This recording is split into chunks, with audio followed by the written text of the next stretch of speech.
नमस्कार. आपल्या सगळ्यांचे सोशल महाराष्ट्र न्यूज चॅनलमध्ये हार्दिक स्वागत. चला वळूया तर एका नवीन बातमीकडे. आजची बातमी.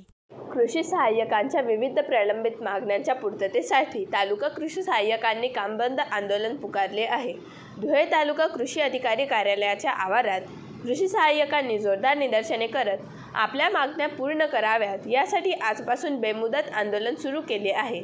यामध्ये प्रामुख्याने कृषी सेवक कालावधी रद्द करून कृषी सेवकांना नियमित कृषी सहाय्यक पदावर नियुक्ती करण्यात यावी, तसेच कृषी विभागामधील संपूर्ण कामकाज डिजिटल स्वरूपात असतानाही कृषी सहाय्यकांना लॅपटॉप दिले जात नाही.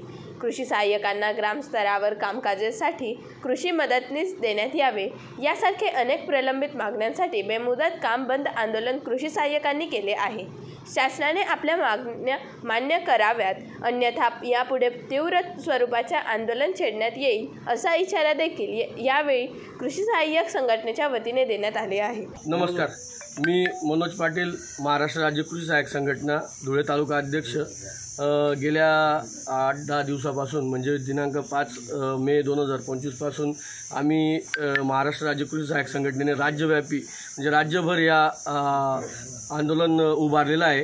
हे आंदोलन उभारण्याचं कारण म्हणजे अनेक 8-10 वर्षांपासून आम्ही अनेक मागण्यांसाठी शासन दरबारी नियमित आम्ही मागण्या करत असतो, परंतु शासन नेहमी आम्हाला शेतकऱ्यांच्या हितासाठी काम करतो, आपल्याला शेतकऱ्यांच्या दृष्टीने काम करतो अशी भावनिक साथ घालून आमची आंदोलन टप्प्याटप्प्या विविध प्रकारे मागे घेण्यात आलं आणि आम्ही बी शेतकऱ्यांसाठी निश्चितपणाने आम्ही त्यावेळेस माघारी घेत आलो. शेतकऱ्यांच्या दृष्टीने आम्ही अधिकाऱ्यांचं ऐकून आम्ही माघारी घेतली, परंतु आज वेळ आमच्यावर अशी आहे की आमच्या कुठल्याच 8-10 वर्षापासून आमच्या कुठल्याच मागण्या शासन दरबारी पूर्ण झालेल्या नाही. आमच्या प्रमुख मागण्या आहेत की कृषी सहाय्यक कृषी सहाय्यक जे पदनाम आहे, जे बाकी इतर यंत्रणांचं पदनाम चेंज झालेलं आहे, बदल झालेला आहे, तसंच आमचं त्या धर्तीवर सहाय्यक कृषी अधिकारी हे पदनाम करण्यात यावं ही आमची प्रमुख मागणी आहे. त्याचप्रमाणे आता शेतकऱ्यांना दर्जेदार सुविधा देण्यासाठी आपल्याला सर्वीकडे ऑनलाईन प्रक्रिया त्या ठिकाणी सुरू झालेली आहे. आमचे पण कृषी विभागाचे सर्वच आता कामकाज जे आहे ते जवळपास 70-80% हे आमचं ऑनलाईन कामकाज सुरू झालेलं आहे गेल्या 4-5 वर्षापासून.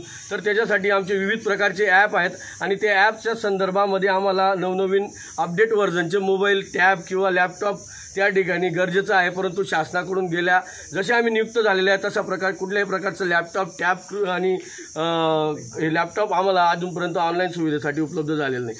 त्याचप्रमाणे कृषी सेवकांचा जो कालावधी आहे तो रद्द करून सरळ कृषी सेवकांचा कालावधी रद्द करून डायरेक्ट कृषी सहाय्यक म्हणून त्या ठिकाणी झालं पाहिजे ही एक आमची प्रमुख त्या ठिकाणी मागणी आहे. त्याच्यानंतर ग्रामस्तरावर इतर यंत्रणा काम करतात, ग्रामविकास महसूल असेल, आरोग्य असेल, यांना प्रत्येकाला त्या ठिकाणी शासनाने मदतनीस त्या ठिकाणी दिलेला आहे, परंतु एक देशाचा अर्थव्यवस्थेचा कणा असलेला कृषी विभाग आणि या महाराष्ट्र शासन कृषी विभागाचा कणा असलेला कृषी सहाय्यक, या कृषी सहाय्यकाला शेतकऱ्यांना मदतीसाठी कुठेही त्या ठिकाणी मदतनीस किंवा आम्हाला कार्यालय देखील त्या ठिकाणी उपलब्ध नाही. आम्हाला सगळं आमच्या स्वतःलाच आमच्या कार्यक्रमांचे फोटो त्या ठिकाणी घ्यावे लागतात, आम्हालाच आमच्या नोंदी घ्याव्या लागतात, आम्हाला शेतकऱ्यांना त्या ठिकाणी कम्युनिकेट करावं लागतं, शेतकऱ्यांना मार्गदर्शन देखील करावं लागतं. निश्चितपणाने आम्ही शेतकऱ्यांच्या हितासाठी अहोरात्र प्रयत्न करणार आहोत, पण निश्चितपणाने आमच्या शासनाने मागण्या देखील मान्य केल्या पाहिजे ही आमची त्या ठिकाणी आपल्यामार्फत विनंती आहे. बातमी आवडल्यास चॅनलला लाईक व सबस्क्राईब करा व दररोज अशा नवनवीन बातम्या पाहण्यासाठी चॅनलला फॉलो करा. धन्यवाद.